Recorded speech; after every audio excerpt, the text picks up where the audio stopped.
ሰላም እንደምን አላችሁ ተማሪዎች? ይህ የዘጠነኛ ክፍል የአማርኛ ቋንቋ ትምህርት ነው። እንደምን ሰነበታችሁ ተማሪዎች? እንዴት አላችሁ ተማሪዎች?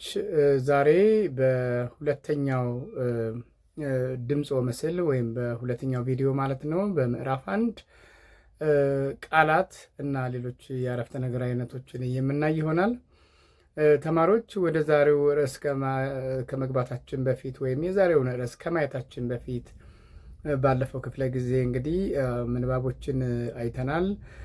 ማዳመጥ እንዲሁም ምንባብ ከእናንተ ከተማሪው መጽሐፍ አይተናል ማለት ነው። በዚህም መሰረት እንግዲህ የቋንቋን ምንነት አይተናል ማለት ነው። ቋንቋ ምንድን ነው የሚለውን ባጭሩ ለማየት ሞክረናል። ቋንቋ እንግዲህ መዋስ የሚችል ይወለዳል፣ ያድጋል፣ ይሞታል ብለናል። በሌላ አነጋገር ደግሞ ቋንቋ ዘፈቀዳዊ ነው።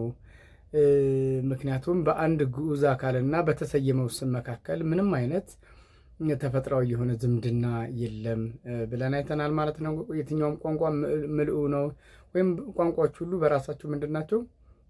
ሙሉ ናቸው የሚለውን ነገር አይተናል ማለት ነው ተማሪዎች። እንግዲህ ስለ ቋንቋ ባህሪ ብዙ ነገሮች ተጽፈዋል። እነዚህን እንደ ምንባብ ብቻ ሳይሆን ማስታወሻ ይዛችሁ በደንብ ልታጠኑት የሚችል ነው ማለት ነው። እንግዲህ ዛሬ ቃላት የሚለውን ነገር እናያለን። ቃላት የተለያየ ትርጉም ይኖራቸዋል። በተለይ ከትርጉም አንጻር ቃላት ምን ምን አይነት ትርጉም ሊኖራቸው ይችላል። በተለያየ አረፍተ ነገሮች ሲገቡ የተለያየ ትርጉም ይኖራቸዋል ማለት ነው። እሱን እናያለን ማለት ነው። ከዛ በፊት ግን እንግዲህ ጥያቄዎች አሉ። እዚህ ጋር የምትማሩትን ቋንቋ አይነት ግለጹ ይላል። የምትማሩት ቋንቋ ያው ይታወቃል። እንግዲህ እየተማርን ያለ ነው የዘጠነኛ ክፍል የአማርኛ ቋንቋን ትምህርት ነው። ሌሎችንም ትማራላችሁ።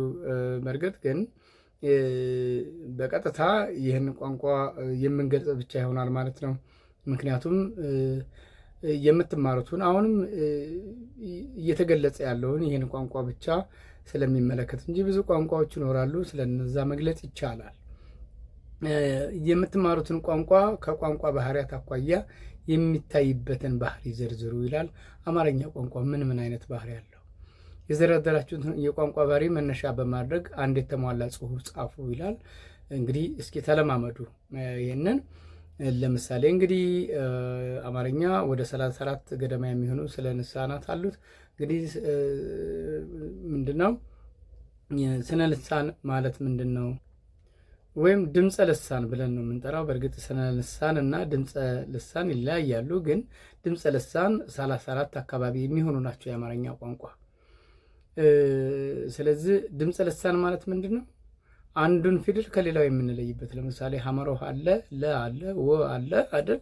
እነዚህን ከሌላ የምንለይበት ነው እና የራሳቸው ደግሞ ተነባቢ አናባቢ ያላቸው። ለምሳሌ በ የሚለውን ቃል ብትወስዱ ወይም ደግሞ ሰ የሚለውን ወይም ቼ የሚለውን ቃል ብትወስዱ፣ ይቅርታ ፊደል ብትወስዱ ወይም ድምፅን ስትወስዱት አናባቢና ተነባቢ ያለው በእንግሊዝኛ ቫውል ኤንድ ኮንሶናንት የምንለው ማለት ነው። ተነባቢው በቀጥታ የምንጠራው ነው። ለምሳሌ ቼ ወይም በ ድምፅ ነው። ይሄ በውስጡ ምን አለ? አናባቢ አለ። በስንል አለ በውስጥና እሱን አናባቢ ነው የምንለው። እንግዲህ እንዲህ እያላችሁ ልትገልጹት ትችላላችሁ ውድ ተማሪዎች። ቃላት የሚለውን ነገር እናያለን። ስለዚህ ቃላት በጥያቄ ነው የምንጀምረው ማለት ነው። በሚከተሉት ጥንድ የአረፍተ ነገሮች ውስጥ የተሰመረባቸውን ቃላት አውዳዊ ፍቺ ግለጹ ይላል። ኢትዮጵያ ሀገራችን ለችግሮቿ ቋሚ መፍትሄ አገኘች። ኢትዮጵያ ሀገራችን ለችግሮቿ ቋሚ መፍትሄ አገኘች። አውዳዊ ፍቺ ምን ማለት ነው? ቋሚ መፍትሄ አገኘች ምንድን ነው? ዘላቂ ማለት ነው። ቋሚ የተሰመረበት ቃል ነው። እሷ ለወንድሟ ሰርግ ቋሚ ነበረች። ለወንድም ሰርግ ቋሚ ነበረች ስንል ምን ማለታችን ነው? እንግዲህ አሳላፊ ነበረች ወይም ታስተናግድ ነበር እንደማለት ነው።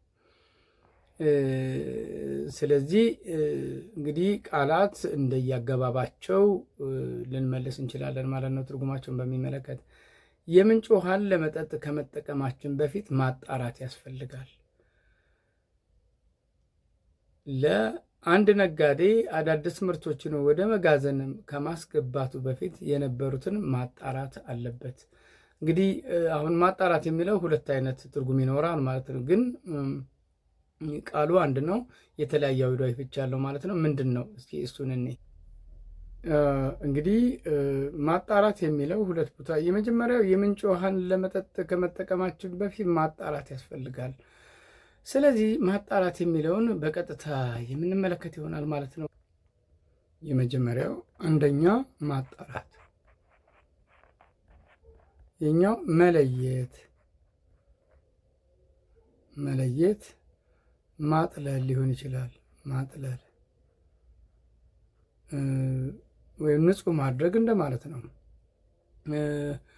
ሁለተኛው አንድ ነጋዴ አዳዲስ ምርቶችን ወደ መጋዘን ከማስገባቱ በፊት የነበሩትን ማጣራት አለበት።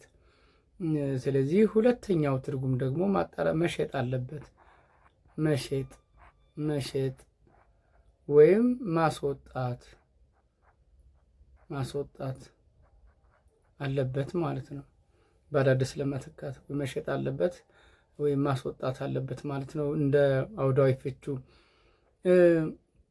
በቀጣይ የሀገር ሽማግሌዎች ያቀረቡት የሰላም ጥሪ ድጋፍ አገኘ ይላል። የሀገር ሽማግሌዎች ያቀረቡት የሰላም ጥሪ ምን አገኘ ነው የሚለው? ድጋፍ አገኘ። ስለዚህ ይህን እንግዲህ ድጋፍ የሚለውን ሁለተኛውን የመጀመሪያው ድጋፍ አገኘ፣ ተቀባይነት አገኘ እንደማለት ነው። ተቀባይነት አገኘ እንደማለት ነው። ሀሳብን ይሄ አይደለም።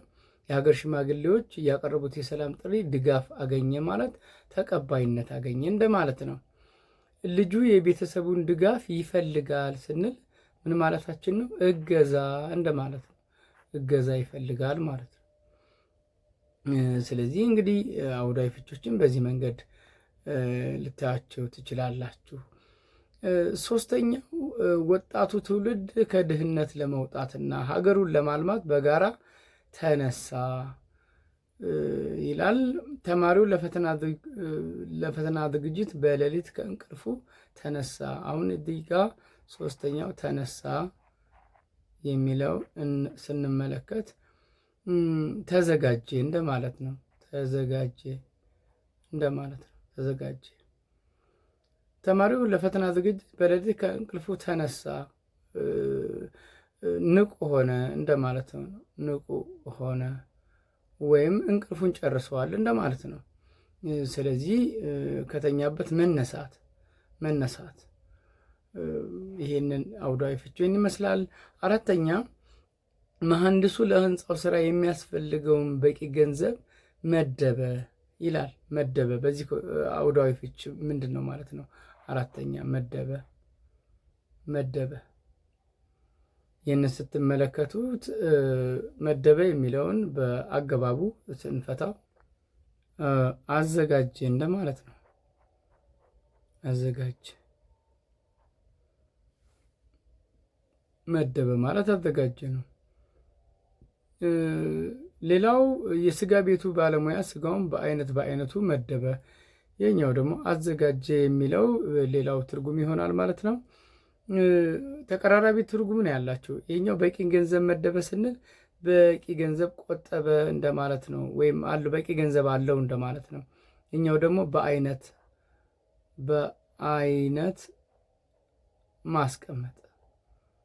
ማስቀመጥ በአይነት ማስቀመጥን ይሄኛው። አምስተኛ በቃሌ ነው የምነግራችሁ። በጣለው ኃይለኛ ዝናብ ምክንያት ወንዙ ደፈረሰ ስንል ምን ማለታችን ነው? ጓሼ እንደማለት ነው። መጓሸት ታውቃላችሁ?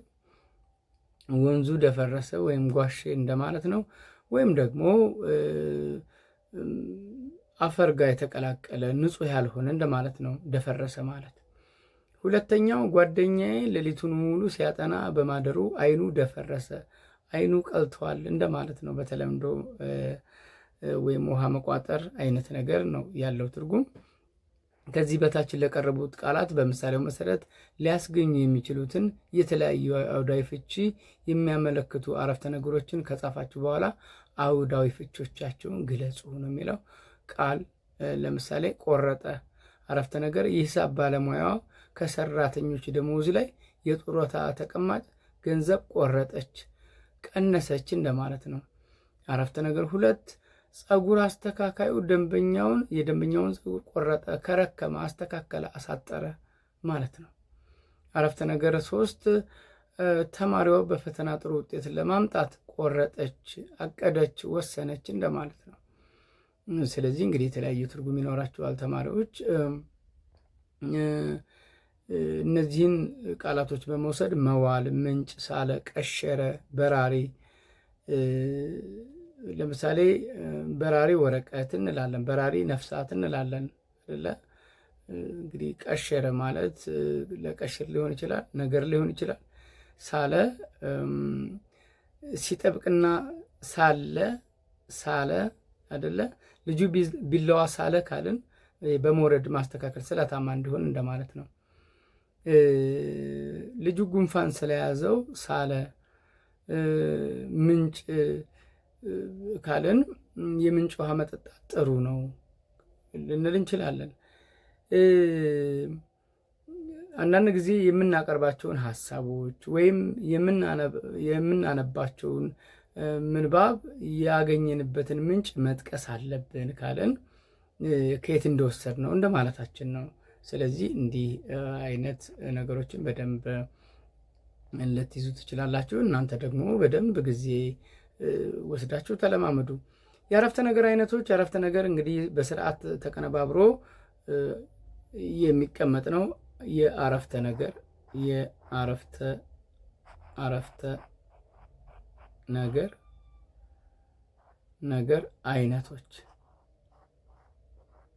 አይነቶች የአረፍተ ነገር አይነቶች።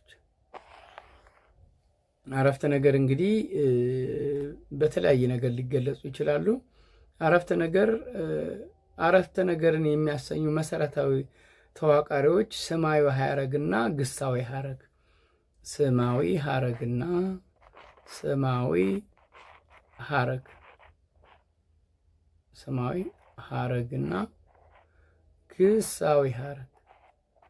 ግሳዊ ሐረግ። በመጀመሪያ ሐረግ ምንድን ነው የሚለውን የምናይ ይሆናል ተማሪዎች። ስለዚህ ምንድን ነው ስማዊ ሐረግ? በመጀመሪያ ስም ምንድን ነው? ስም ማለት ባለቤትን የሚገልጽ ነው። ስም ማለት መጠሪያ ነገር ነው፣ የምታውቁት ነው። ሐረግ ማለት ደግሞ ምንድን ነው? ሐረግ ማለት በራሳቸው ሙሉ መልእክት የማያስተላልፉ እንደማለት ነው። ሐረግ ይባላሉ። ቢያንስ ባለቤት አላቸው፣ ነገር ግን ደግሞ ድርጊት አመልካች ስለሌላቸው። ግስ ደግሞ ምንድን ነው? በእንግሊዝኛው ምንድን ነው? ቨርብ ብለን ወይም አክሽን ብለን የምንጠራው ድርጊት አመልካች ነው ግሳዊ ሐረግ ማለት። ስለዚህ ድርጊቱን የሚያመለክትን ወይም ድርጊቱን የሚገልጽልን ነገር በሙሉ ግሳዊ ሐረግ ሲባል፣ ስሙን ወይም ባለቤቱን እና በዙሪያ ያሉት ነገሮች የሚገልጽልን ምን ተብሎ ይጠራል? ስማዊ ሐረግ ተብሎ ይጠራል። ለምሳሌ እዚህ ጋር አንድ ምሳሌ ልስጣችሁ። ጎበዙ ተማሪ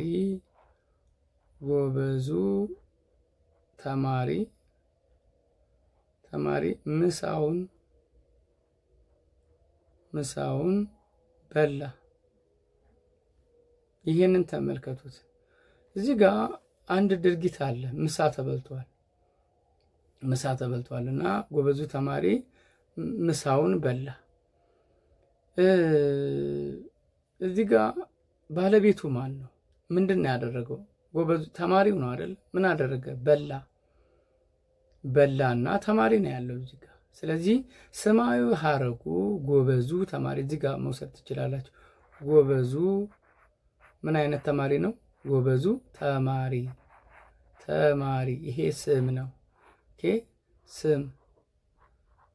ስለዚህ አጠቃላይ ተማሪውን የሚገልጸው ምንድን ነው? ምን አይነት ተማሪ ነው? ጎበዙ ተማሪ። ስለዚህ ስሙን ወይም ባለቤቱን የሚገልጽልን ተብሎ ይጠራል? ስማዊ ሐረግ ተብሎ ይጠራል። ግሳዊ ሐረግ ደግሞ ይሄኛውን ውሰዱት። ምሳውን በላ። ምኑን በላ? ምሳውን ምን አረገ? በላ። ድርጊቱንም ግሱን የሚገልጽልን ምሳውን የሚለው ነው። ስለዚህ እንግዲህ ስማዊ ሀረግና ግሳዊ ሀረግ በሌላ አነጋገር እንደው ጠቅለል ለማድረጊያ ስማዊ ሀረግ ማለት ምንድን ነው? ባለቤቱን የሚገልጽልን ማለት ነው። ስለዚህ ባለቤቱን የሚገልጽልን ምን ተብሎ ይጠራል ማለት ነው? በሌላ አነጋገር ያው ቀለል አድርጋችሁ ስታዩት የባለቤት ገላጭና የአረፍተ ነገሩ ባለቤት፣ የባለቤት ገላጭና የአረፍተ ነገሩ ባለቤት ስማዊ ሀረግ ነው። ስለዚህ ጎበዙ ተማሪ ምሳውን በላ የሚለው ምንድን ነው? ባለቤቱ ማን ነው? ድርጊት ፈጻሚው ማን ነው ማለት ነው። በሌላ አነጋገር ተማሪ ምንድን ነው ደግሞ? ስም ነው፣ መጠሪያ ስም ነው አይደለም? ስለዚህ ምን አይነት ተማሪ? የአረፍተ ነገሩን ባለቤት የሚገልጽልንና ገላጩ ነው የተቀመጠው አጠቃላይ ስማዊ ሀረግ ይባላል ማለት ነው። ይሄ እንደማለት ነው። ስለዚህ ይሄ ስማዊ ሀረግ ሲባል ይሄ ደግሞ ምንድነው? ግሳዊ ሀረግ እንደማለት ነው። እንግዲህ ግልጽ እንደሆነላችሁ ተስፋ አድርጋለሁ። 8ኛ ክፍል የምታስታውሱ ከሆነ አረፍተ ነገሮች በያዙት ግስ ብዛት 2 ሊሆኑ ይችላሉ። እነሱም ነጠላና ውስብስብ አረፍተ ነገር። ነጠላ አረፍተ ነገር ማለት አንድ ድርጊት ብቻ ያለው። ልጁ ምን አደረገ? ምሳ ነው የበላው። ጎበዙ ተማሪ ምሳውን በልቶ ትምህርት ቤት ሄደ ብንል በላና ሄደ። አያችሁት? 2 ድርጊት ነው። ስለዚህ ውስብስብ አረፍተ ነገር ሊሆን ይችላል። እንግዲህ ይሄንን ለማስታወስ ነው በደንብ እነዚህ ተዋቃሪዎች። ይሄ ማለት ስማዊ ሀረግ እና ግሳዊ ሀረግ የሚባሉት በሁሉም ረገድ የተስማሙ ሆነው መገኘት አለባቸው። በአረፍተ ነገር ውስጥ የገቡት ሀረጎች ከሚይዟቸው የግስ ብዛት አንጻር ነጠላ አረፍተ ነገር እና ውስብስብ አረፍተ ነገር ተብለው ይጠራሉ ማለት ነው። እንግዲህ የአረፍተ ነገር አይነቶች በ2 ነው በሚይዙት ግስ ብዛት። ነጠላ አረፍተ ነገር በውስጡ አንድ ግስን የሚይዝ ከአንድ ነጠላ ስማዊ ሀረግ እና ከአንድ ነጠላ ግሳዊ ሀረግ የሚመሰረት የአረፍተ ነገር አይነት ነው። አሁን ይህን መውሰድ ትችላላችሁ። ስንት ግስ አለው? ስንት ባለቤት አለው? አንዳንድ ነው አይደለም? ይሄ ነው። ለምሳሌ አውሮፕላኑ በሰዓቱ ደረሰ። አውሮፕላኑ የሚለው ስማዊ ሀረጉ አውሮፕላኑ ስም ነው ወይም ስማዊ ሀረጉ ነው። በሌላ አነጋገር በምን ደረሰ? በሰዓቱ ደረሰ የሚለውን በምን? በሰዓቱ። ስለዚህ ድርጊቱን የሚገልጽልን ነው ማለት ነው። ስለዚህ በሰዓቱ ደረሰ። አያችሁት? ይሄኛው ግሳዊ ሀረግ ነው ማለት ነው። ለምሳሌ በምሳሌው ላይ እንደሚታየው አውሮፕላኑ ነጠላ ስማዊ ሀረግ፣ በሰዓቱ ደረሰ ነጠላ ግሳዊ ሀረግ በመሆናቸው የተነሳ አረፍተ ነገሩን ነጠላ ያሰኘዋል። በአረፍተ ነገር ውስጥም የሚገኘው የግስ ብዛት አንድ ብቻ ነው። ውስብስብ አረፍተ ነገር በአንድ ላይ ግሶችን የሚይዝ ወይም በውስጡ ሌላ አረፍተ ነገር የሚይዝ የአረፍተ ነገር አይነት ነው ማለት ነው። እንግዲህ ለምሳሌ ትናንት የተሸለሙት ተማሪዎች ስለተደሰቱ ወደ መዝናኛ ቦታ ሄዱ። ትናንት የተሸለሙት ተማሪዎች ስለተደሰቱ ወደ መዝናኛ ቦታ ሄዱ። እንግዲህ እዚህ ጋር ትናንት የተሸለሙት ተማሪዎች፣ ይሄ ግሳዊ ሀረጉ ነው። ስለተደሰቱ ወደ መዝናኛ ቦታ ሄዱ። ስለተደሰቱ ተደሰቱና ሄዱ ነው አሁን እዚህ ያለው። ስለዚህ ይሄ ምንድን ነው? ውስብስብ ነው። ስማዊ ሀረግ ትናንት የተሸለሙት ተማሪዎች፣ ግሳዊ ሀረግ ስለተደሰቱ ወደ መዝናኛ ቦታ ሄዱ። ስለዚህ 2 ድርጊት አለ፣ ተደሰቱና ሄዱ። አያችሁት? አንድ ስማዊ ሀረግ ነው ያለው፣ ነገር ግን እዚህ ጋር 2 ግስ አለው ወይም የድርጊት አመልካች ወይም በእንግሊዝኛው አክሽን ቨርብ የምንለው ማለት ነው። በምሳሌው ላይ የሚገኘው ስማዊ ሀረግ በውስጡ ትናንት የተሸለሙት የሚለው ያላሰረ አረፍተ ነገር ይዟል። ግሳዊ ሀረጉም ስለተደሰቱ የሚለው ጥገኛ አረፍተ ነገር ይዟል። ምንድነው? ስለተደሰቱ ብላችሁ ብታቆሙት ምንድነው? ምን አረጉ? ከዛስ? ለዛ ነው ጥገኛ ነው። ስለተደሰቱ ምን አረጉ ብለን ስለምንጠይቅ ቀጣይ የሆነውን ይነግረናል። ለዛ ነው ጥገኛ የምንለው። በዚህ ምክንያት በአረፍተ ነገሩ ውስጥ 3 ግሶች በመገኘታቸው አረፍተ ነገሩን ውስብስብ እንዲሆን ያደርገዋል። እንደውም እዚህ ጋር ምንድነው ተደሰቱ፣ ተሸለሙ። እዚህ ጋር መሸለሙን እንደ አንድ ድርጊት ሊወስደው ይችላል ማለት ነው። የሆነ ሆኖ ትናንት የተሸለሙት ተማሪዎች ወደ መዝናኛ ቦታ ሄዱ።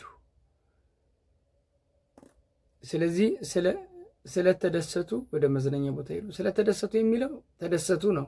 የኛው ደግሞ ሄዱ ነው። ሁለት ተማሪዎች ምን ሆኑ? ተሸለሙ። ምንም እንኳ ስማዊ ሀረግ ቢሆንም ማለት ነው። ስለዚህ ይህንን ከግምት ውስጥ ማስገባት አለባችሁ ተማሪዎች።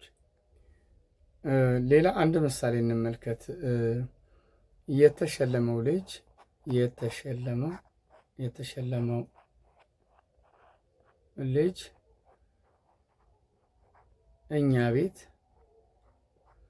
እኛ ቤት መጣ።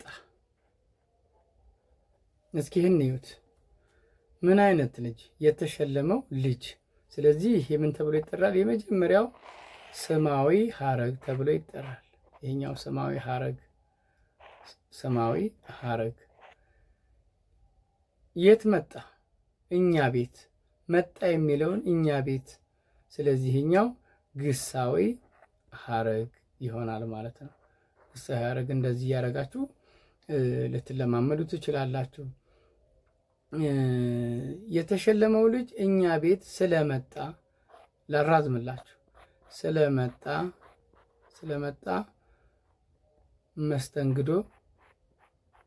መስተንግዶ ተደረገለት። አሁን ስንት ድርጊት ሆነ? የተሸለመው ልጅ አለ። እንዳንድ ድርጊት ልትወስዱ ትችላላችሁ። ግን ምን አይነት ልጅ ነው የተሸለመው ስለሚል ዞሮ ዞሮ ስማዊ ሀረግ ነው። እኛ ቤት ስለመጣ መጣ፣ ከዛስ ተስተናገደ፣ መስተንግዶ ተደረገለት። ሌላ ድርጊት ነው። መጣ ሌላ ድርጊት ነው፣ መስተንግዶ ደግሞ ሌላ ድርጊት ነው። ስለዚህ ሁለት ድርጊቶች አሉ። ውስብስብ ነው ማለት ነው። አረፍተ ነገር ውስብስብ አረፍተ ነገር ነው። አንድ ድርጊት ብቻ የሚያመለክት ከሆነ ደግሞ ነጠላ ልንለው እንችላለን ማለት ነው። ስለዚህ ይህንን በደንብ ልታዩት ትችላላችሁ። ከዚህ በታች የቀረቡትን አረፍተ ነገሮች ነጠላና ውስብስብ አረፍተ ነገር በማለት ለዩ፣ ምክንያታችሁንም ግለጹ ይላል። እስኪ አንድ ላይ እንስራቸው እነዚህ። ስለዚህ አንደኛ ምን ይላል? ሀገር መከበሪያ ናት። ሀገር መከበሪያ ናት። በመጀመሪያ ነጠላ ነው ወይም ውስብስብ የሚለውን እናያለን። ሀገር ምንድን ናት? መከበሪያ ናት። ስለዚህ ስማዊ ሀረጉ የትኛው ነው? ሀገር። ይኸኛው ሀገር አንደኛ ሀገር የሚለው ነው። ሀገር ስማዊ ሀረግ ነው። ሁለተኛ መከበሪያ ናት። ይህ ምንድን ነው? ግሳዊ ሀረግ ነው። ግሳዊ ሀረግ ነው። እሺ በደንብ ይሄንን ልታጤኑት ይገባል ተማሪዎች። ጥያቄ ቁጥር 2 ወርሃዊ ገቢው ስለጨመረ የቤተሰቡ ኑሮ ተሻሻለ። መጀመሪያ ነጠላ ነው። ውስብስብ የሚለውን ነገር ለማየት ያክል ወርሃዊ ገቢው ጨመረ፣ ኑሮ ተሻሻለ። ስለዚህ ስንት ግሶች አሉ? 2 ግሶች አሉ ማለት ነው። ስለዚህ ውስብስብ አረፍተ ነገር ነው ማለት ነው። ሰዎች ለሁላችንም በአንድ ወይም በሌላ መንገድ አንድ ውለታ ይውሉልናል። ሰዎች ለሁላችንም በአንድ ወይም በሌላ መንገድ አንድ ውለታ ይውሉልናል። ስለዚህ ምን አይነት አረፍተ ነገር ነው? ስንት ግስ ነው ያለ? አንድ ውለታ ይውሉልናል። ሌላ ድርጊት አለ። ስለዚህ ምንድን ነው ይሄ ማለት ነው? ነጠላ ነው ማለት ነው። የስራ ፍቅር ያለው የትም ቢቆፍር ወርቅ ያገኛል።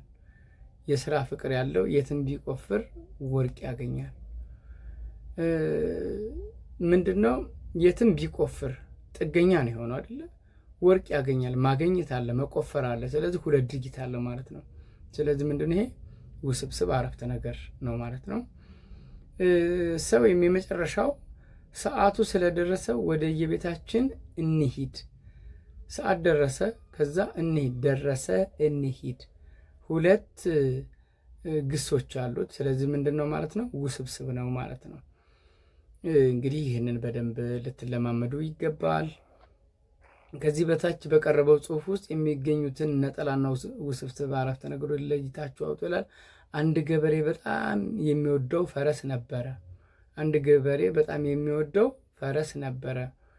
የሚወደው ፈረስ ነበረውና ሃቪንግን ወይም መኖር ነው አንድ ነገር። የኛው ደግሞ የሚወደው የሚለው ምንድን ነው? መውደድ አለ እዛ ጋር ነው የሚለው አለ። ሁለት ድርጊቶች ናቸው ያሉት። ለማንኛውም ይህንን እንደው ስብስብ ልትቆጥሩ ትችላላችሁ። ፈረሱ ገበሬውን ለብዙ ዓመታት ያገለገለው ሲሆን ፈረሱ ገበሬውን ለብዙ ዓመታት አገለገለው አንድ ድርጊት ነው። ለቤተሰቡ ዋናው መተዳደሪያቸው ነበር። ስለዚህ ፈረሱ ገበሬውን ለብዙ ዓመታት ያገለገለው ሲሆን ለቤተሰቡ ዋናው መተዳደሪያ ነው። ሁለት ድርጊቶች ያለው መተዳደሪያ ነው እና ደግሞ አገለገለ። ስለዚህ እንዲህ እያላችሁ ጥገኛ ነው ወይስ የተገለጸውን በቀጥታ ጥገኛና ጥገኛ ያልሆኑ ሐረጋት አሉ። ለምሳሌ ቤቴ ሩቅ ስለሆነ እና ቤቴ ሩቅ ነው ይለያያል አይደል? ሩቅ ስለሆነ ካለን ምን ሆነ? ጥገኛ ሆነ ትርጉም ለመስጠት። ስለዚህ እንዲህ እያላችሁ ይህን ልትለዩት ትችላላችሁ ማለት ነው። በሌላ አነጋገር ነጠላ ነው ወይስ ውስብስብ የሚለውን መለየት ትችላላችሁ ማለት ነው። እንዲህ እያደረጋችሁ እዚህ ጋር መጻፍ ትችላላችሁ። በቀጣይ የምናየው የአረፍተ ነገር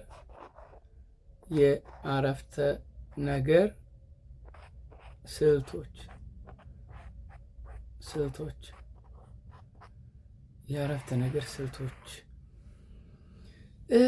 የአረፍተ ነገር ስልቶች የምንላቸው እንግዲህ አረፍተ ነገሮች በተነገሩበት ስልት መሰረት ከሚኖራቸው ተግባራት አንጻር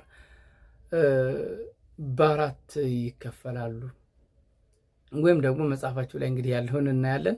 ሀተታዊ አታች አንደኛ ይቅርታ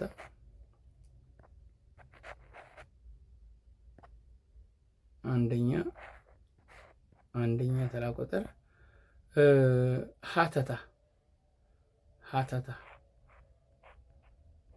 ሀተታ አረፍተ ነገር ነው። ይህን እንግዲህ ባለፈው ክፍላችሁ ወይም የክፍል ደረጃችሁ ተምራችሁታል። ይህንን ሀተታዊ አረፍተ ነገር እንግዲህ ደግሞ በሁለት ይከፈላል። አሉታዊና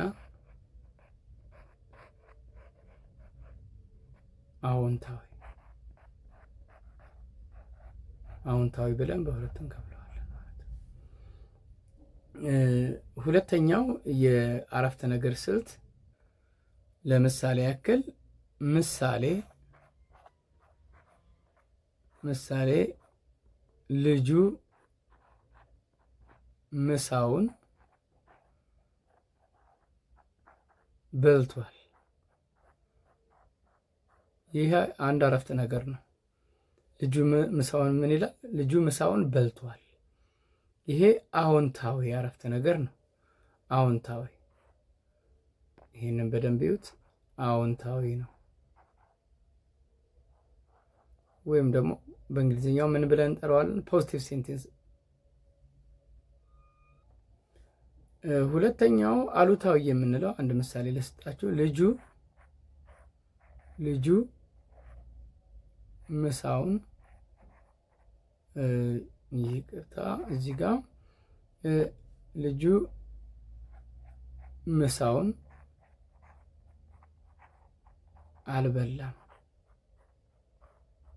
አልበላም። ይህን እዩት። ስለዚህ ምንድን ነው? አሉታዊ ነው። አልበላም፣ አልተደረገም። ኔጌቲቭ ሴንተንስ የምንለው ማለት ነው። ለምሳሌ እዚህ ጋር መጽሐፋችሁ ላይ የተገለጸውን የከተማው ነዋሪ በነቂስ ወጥቶ አካባቢውን አጸዳ። አዎንታዊ ነው። አዎንታዊ በሆነ መንገድ ነው የነገረን። የከተማው ነዋሪ በነቂስ ወጥቶ አካባቢውን አላጸዳም። ይህ ምንድን ነው? አሉታዊ ነው ማለት ነው። ወደ ሁለተኛው አይነት እንሄድ። የመጀመሪያው እንግዲህ ሀተታ ብለናል። ሁለተኛው አይነት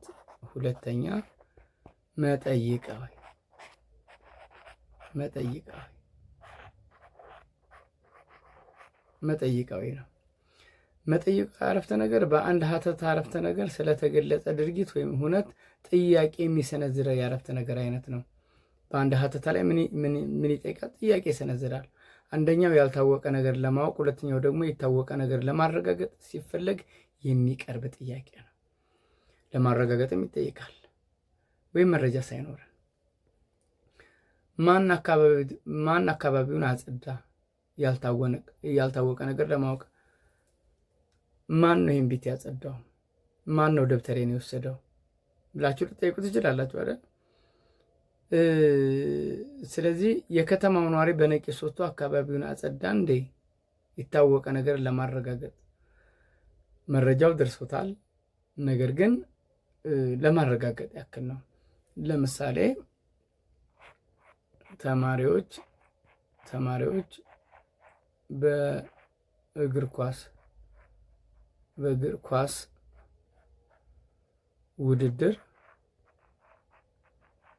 ውድድር አሸነፉ። ይህንን ሀተታ ተመልከቱት። ሀተታ ነው ይሄ። ምን ልትሉት ትችላላችሁ? ተማሪዎች በእግር ኳስ ውድድር አሸነፉ። በእግር ኳስ ውድድር ያሸነፉት እነማን ናቸው? ወይም ማን ነው በእግር ኳስ ውድድር ያሸነፉ? እያችሁ ተማሪዎች በእግር ኳስ ውድድር አሸነፉ እንዴ?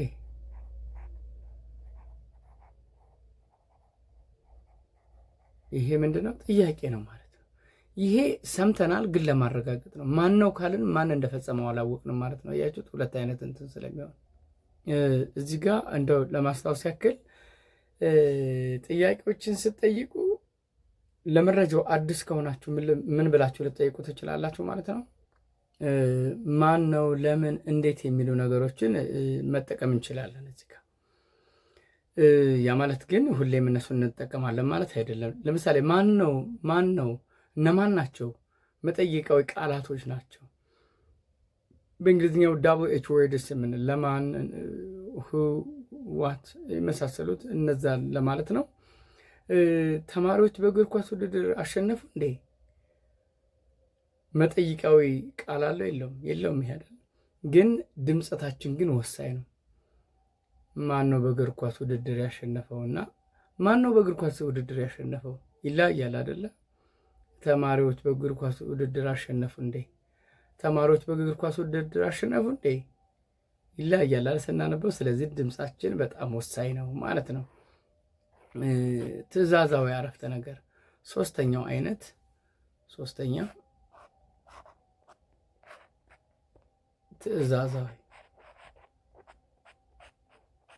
ትዕዛዛዊ አረፍተ ነገር። ይሄ እንግዲህ ከስሙ እንደምትረዱት ትዕዛዛዊ አረፍተ ነገር አንድ ሰው አንድ ተግባር እንዲፈጽም ሲፈልግ ትዕዛዝ የሚሰጥበት የአረፍተ ነገር ስልት ነው። አንድ ሰው አንድ ነገር እንዲፈጽምለት ሲፈልግ ይህ አረፍተ ነገር በሁለት አይነት መንገድ ሊቀርብ ይችላል።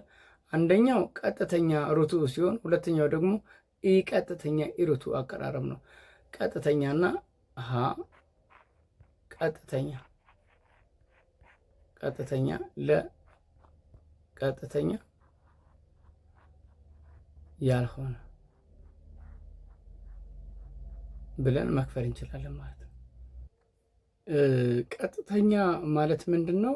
እዚህ ጋር መረዳት ያለባችሁ ቀጥተኛ ብለን የምንጠራው ድርጊቱ የሚፈጽመው ሰው ወይም ድርጊቱን የሚፈጽመው ሰው እና እንዲፈጽም የፈለገው ሰው ፈጻሚው እና አስፈጻሚው በቀጥታ የሚለዋወጡት ነው ማለት ነው። በሌላ አነጋገር ይሄንን ርቱዕ እንለዋለን። ይሄኛውን ርቱዕ እንለዋለን። በነገራችን ላይ ይሄኛውን ደግሞ ኢርቱዕ ርቱዕ ብለን እንጠራዋለን ማለት ነው። ስለዚህ እነዚህ ናቸው። ስለዚህ ቀጥተኛ ማለት አዛዡ አለ፣ ታዛዡ አለ። በቀጥታ እንዲህ አድርግ። የመጀመሪያውን እንመልከት። ቀጥተኛ አድርግ ማለት ነው። በቀጥታ አድርግ ዱ ኢት የምንለው ነው በእንግሊዝኛ። አድርግ ብለን ነው በቀጥታ የምናዘው ማለት ነው። ስለዚህ ይህን ነገር በደንብ ማስተዋል ይኖርባቸዋል። ለምሳሌ ያክል እዚህ ጋር ልጻፈላችሁ እንደገና። ቀጥተኛ ምሳህን ብላ፣ እዚኛው ጋር ምሳህን ብላ ልትሉ ትችላላችሁ። ነገ ፈተና ስላለ አጥኑ።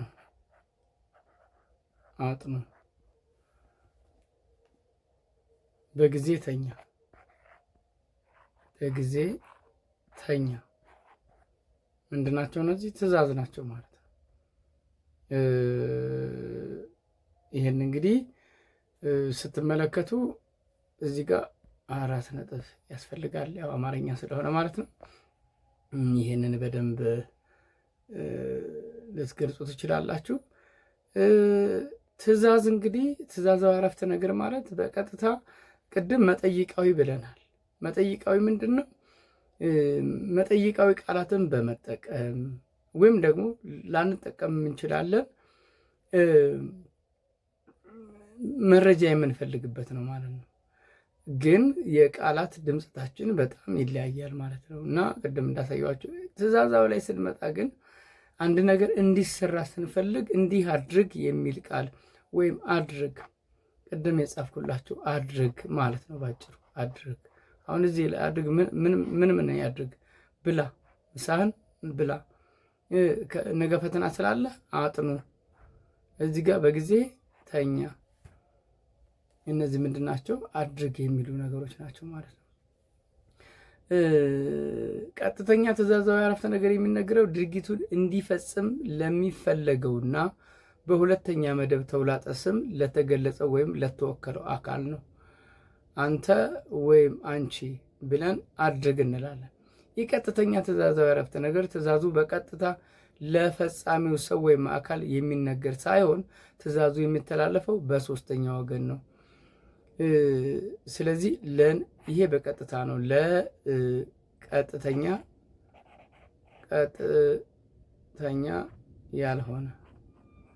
ያልሆነ ወይም ኢ ቀጥተኛ ይጨምሩበት እዚህ ጋር። ይሄ በሶስተኛ ወገን ነው። ለምሳሌ ምሳቸውን ይብሉ ወይም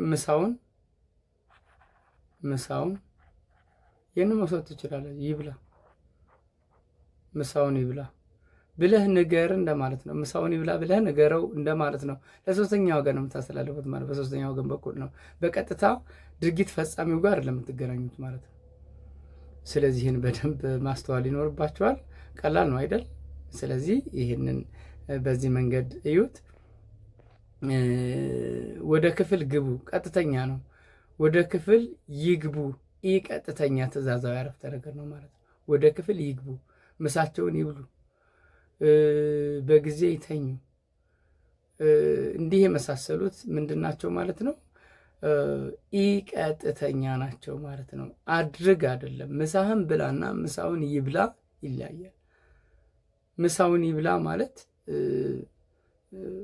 በሶስተኛ ወገን ነው መልእክቱ የሚደርሰው። ምሳውን ይብላ ንገሪው ወይም ንገረው እንደማለት ነው። ምሳህን ብላ አድርግ አንተ ብሎ ነው እዚህ ጋር የሚነግራችሁ ማለት ነው። ስለዚህ በሶስተኛ ወገን የሚነገር ከሆነ ቀጥተኛ እንለዋለን ማለት ነው። ስለዚህ ምናልባት 3 አይነት አረፍተ ነገሮችን አየን ጠቅለል ስናደርገው። የመጀመሪያው ሀተታዊ ነው። እናጠቃለሁ። የመጀመሪያው ሀተታዊ ነው። ሀተታዊ ማለት ነገሮችን ሲፈጸሙ መረጃ የምንሰጥበት እዚህ ጋር ያየነው ማለት ነው።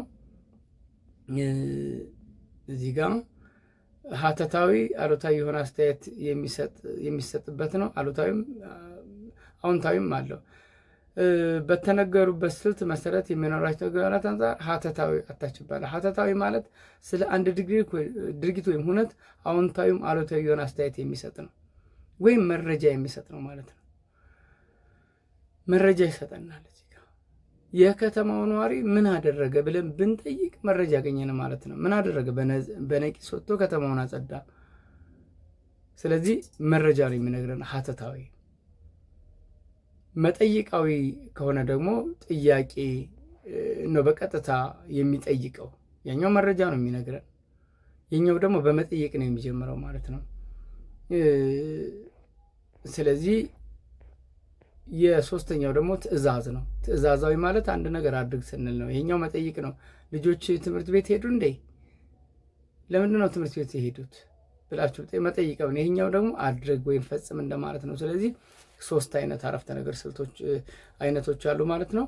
አንደኛ ሀተታዊ፣ ሁለተኛ መጠይቃዊ፣ ሶስተኛ ትዕዛዛዊ።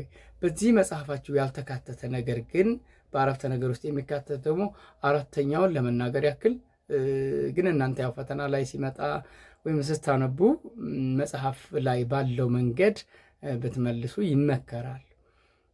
እዚህ ጋር ያው በተማራችሁት ልክ ስለሆነ ለምሳሌ እኔ ባስረዳሁት መንገድ ፈተና ብትፈተኑ አራት አይነት ነው ማለት ነው። ግን እንደ ተጨማሪ ወይም እንደ ጠቅላላ እውቀት ነው ማስረዳችሁ እኔ፣ ችግር የለውም ማለት ነው።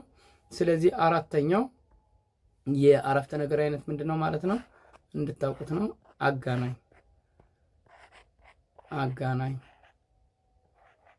ወይም አጋኑ አረፍተ ነገርም አጋናኝ አረፍተ ነገር። እሺ ይህንን በደንብ አስተውሉ። አጋናኝ ማለት ነገሮችን አግዝፎ አግንኖ የሚናገር እንደማለት ነው። እሰይ አባቴ መጣ። ይሄ ምንድን ነው? አጋናኝ ነው አይደለም? እንኳን ደስ ያለ ብትሉ እንኳን ደስ ያለ ይለያያል አይደል? ሁለቱን እንትን ስትሉት ወይኔ በጣም ያምራል ብትሉ አጋኖ መጨረሻ ላይ። አጋናኝ ማለት በነገራችን ላይ ይቺ ነች ቃል አጋኖ። ለምሳሌ እንዴት ያምራል ይሄን እንደዚህ ብታደርጉት አጋኖ ነው። በእርግጥ ጥያቄ መሆን ይችላል። ይሄ እሰይ እዚህ ጋር እሰይ ብላችሁ ምን ልትሉ ትችላላችሁ? ሎተሪ ደረሰኝ።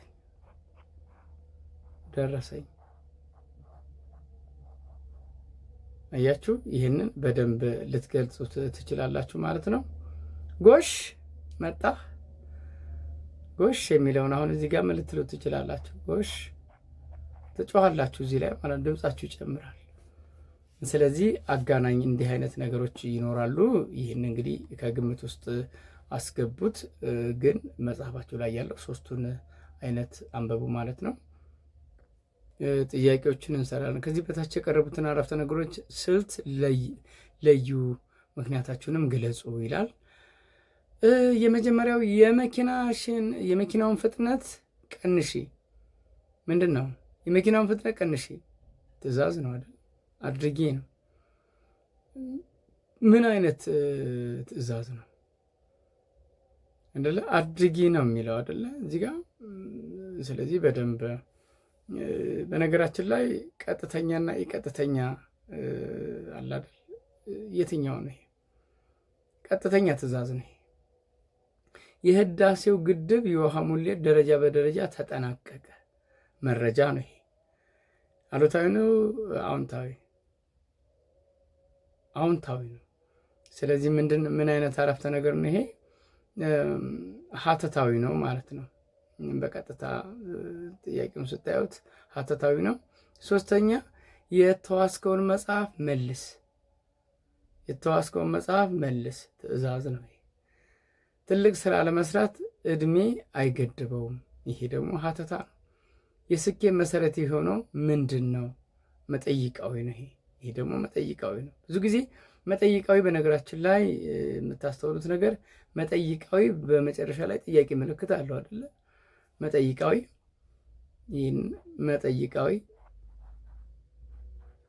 መጠይቃዊ አረፍተ ነገር መጨረሻ ላይ ጥያቄ ምልክት አለው ማለት ነው። ይህንን በደንብ ልታስተውሉት ይገባል። በሚከተሉት ሰንጠረዥ በተራ ቁጥር 1 ላይ በቀረበው መሰረት የተጓደሉትን የአረፍተ ነገር ስልቶች አሟልታችሁ ሀተታዊ አረፍተ ነገር ትናንት ጓደኛዬን አገኘሁት ልትሉ ትችላላችሁ። መጠይቃዊ ዛሬ ማታ ምን ትሰራለህ? ወይም ዛሬ ምን ስራዎች አሉ? መጠይቃዊ ነው አይደል? ይኛው ትዕዛዛዊ አረፍተ ነገር ደግሞ ደብተርን ከዚህ አንሳ ልትሉ ትችላላችሁ። የመጠይቃዊ ነው። ስለዚህ እንዲህ የመሳሰሉትን ልትለማመዱ ይገባል ማለት ነው። በሚከተለው ሰንጠረዥ በተራ ቁጥር 1 ላይ በቀረበው መሰረት የተጓደሉትን የአረፍተ ነገር ስልቶች አሟልታችሁ ጻፉ የሚል ነው። በሕክምና ሙያ ሰለጠኑ። ይህ ሀተታዊ ነው። በምን ሙያ ሰለጠኑ? መጠይቃዊ ይሆናል ማለት ነው። በሕክምና ሙያ ይሰልጥኑ። ትዕዛዛዊ አረፍተ ነገር። ትዕዛዙ ግን በምንድን ነው? ቀጥተኛ ነው? የቀጥተኛ ይሰልጥኑ። ሰልጥኑ ከሆነ ትዕዛዝ ነው። ይሰልጥኑ ከሆነ በሶስተኛ ወገን ነው ማለት ነው። ስለዚህ ይቀጥተኛ ነው ማለት ነው። ስለዚህ በዚህ መሰረት እንግዲህ ይህንን ልታሟሉ ትችላላችሁ። ስራ አስኪያጁ ወደ አዳራሽ ገቡ። ስራ አስኪያጁ ወደ የት ገቡ? ወደ አዳራሽ። መጠይቃዊ ልታደርጉ ትችላላችሁ ማለት ነው። ስራ አስኪያጁ ወደ አዳራሽ ይግቡ ልትሉ ትችላላችሁ ይሄንን። ስለዚህ በመቃየር መስራት ትችላላችሁ ማለት ነው። እንግዲህ ዛሬ ከቃላት ጀምረን እስከ አረፍተ ነገር ስልቶች አይተናል። የምዕራፉ ማጠቃለያ እንግዲህ በምዕራፍ 1 የቋንቋ ምንነትና ተግባርን አይተናል። ባለፈ ያየነው ማለት ነው። ቃላት በአረፍተ ነገር ውስጥ የሚሰጡት ፍቺ አውዳዊ ፍቺ ተብሎ ይጠራል። የቃላትን አውዳዊ ፍቺ በሚመለከት በክፍል 5 በቀረበላችሁ መልመጃ አማካኝነት ተለማምዳችኋል። በሰዋሰው ክፍል የአረፍተ ነገር አይነቶችና ስልቶች በሚመለከት ተምራችኋል። ሰማያዊ ሀረግና ግሳዊ ሀረግ አይተናል ማለት ነው። ወይም በሌላ አነጋገር ነጠላና ውስብስብ አረፍተ ነገር አይተናል። እንግዲህ እነዚህ የክለሳ ጥያቄዎች ናቸው። በነገራችን ላይ አንድን ነገር ስጨርሱ ማመሳከሪያ ያስፈልጋችኋል። ስለዚህ የተነበበውን ምንባብ አድምጬ ተረድቻለሁ። እስኪ ለራሳችሁ ኤክስ እና ራይት አስቀምጡ። የቋንቋ ምንነትና ተግባራት ተረድቻለሁ። ቋንቋ ምንድን ነው? ተግባሩስ ምንድን ነው? የዘገባ አቀራረብ ምንድን ነው? የቀረበው ምንባብ አንብቤ ተረድቻለሁ ወይስ አልተረዳሁትም? ለቃላት አውዳዊ ፍቺ መስጠት ችያለሁ? ስለዚህ እንዲህ አይነት ነገሮችን ለራሳችሁ እስኪ ፈትሹ፣ ምዕራፉን ስጨርሱ ማለት ነው። ተማሪዎች የዛሬው ትምህርታችን በዚህ ይጠናቀቃል። በቀጣይ ደግሞ በሌላ ርዕስ የምንገናኝ ይሆናል። እስከዚያው ድረስ ሰላም ሁኑ፣ በሰላም ቆዩ።